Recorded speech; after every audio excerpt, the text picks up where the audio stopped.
নমস্কার বন্ধুরা, অন্নপূর্ণা কিচেন কুকে আপনাদের সবাইকে জানাই স্বাগতম। তো বন্ধুরা, আজ আমি আপনাদের জন্য নিয়ে এসেছি বিলের পুঁটি মাছ দিয়ে কচুরলতি। তো দেখুন বন্ধুরা, কচুরলতির রেসিপিটাতে আমি আজ নিয়েছি বিলের বড় বড় পুঁটি মাছ, দেশি পুঁটি। কচুরলতি গুলো আমি এভাবেই কেটে নিয়েছি, ছোট ছোট করে কেটেছি আমি। তো কচুরলতির রেসিপিতে আমার লাগবে পেঁয়াজ বাটা, রসুন বাটা, কাঁচামরিচ বাটা, ধনে জিরে বাটা। আমি ধরিয়ে নেব। আমি সাদা তেল দিয়ে দেব। তো তেলটা গরম হয়ে আসলে আমি পুঁটি মাছগুলো তেলের ভিতর ভাজি করার জন্য দিয়ে দেব।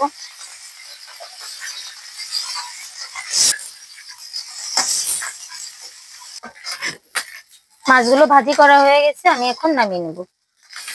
এরকম শক্ত করেই মাছ ভাজি করব। তেলেই আমি কচুরলতি ভাজি করে নেব।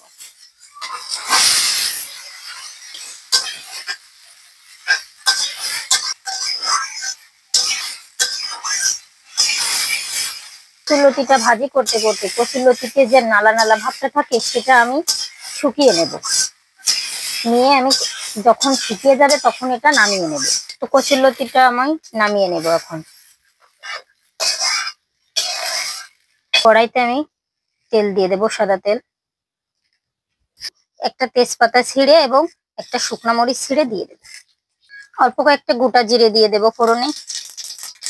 জিরেটা ফুটে আসলে আমি রসুন থেতো করাটা দিয়ে দেব। রসুনটা একটু বাদামি বাদামি কালার হয়ে আসলে আমি পেঁয়াজ বাটা,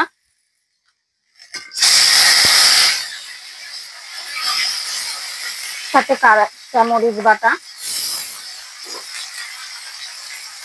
ধনে বাটা দিয়ে দেব। পরিমাণ মতো হলুদ গুঁড়া দিয়ে দেব। পরিমাণ মতো নুন দিয়ে দেব। দিয়ে মশলাটা কষাতে থাকবো।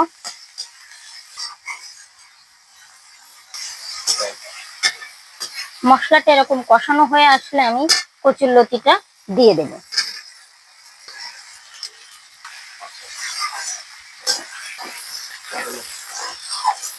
তো কচুরলতিটা কষাতে কষাতে যখন কড়াইতে লেগে আসবে আমি তখন জল দিয়ে দেব পরিমাণ মতো। জল দিয়ে দেব।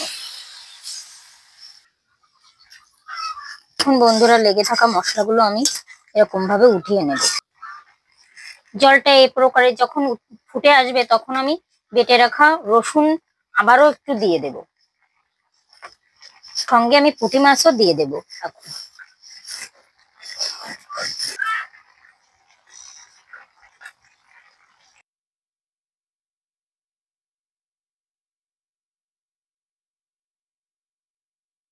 আমার হয়ে আসছে, আমি এখন নামিয়ে নেব।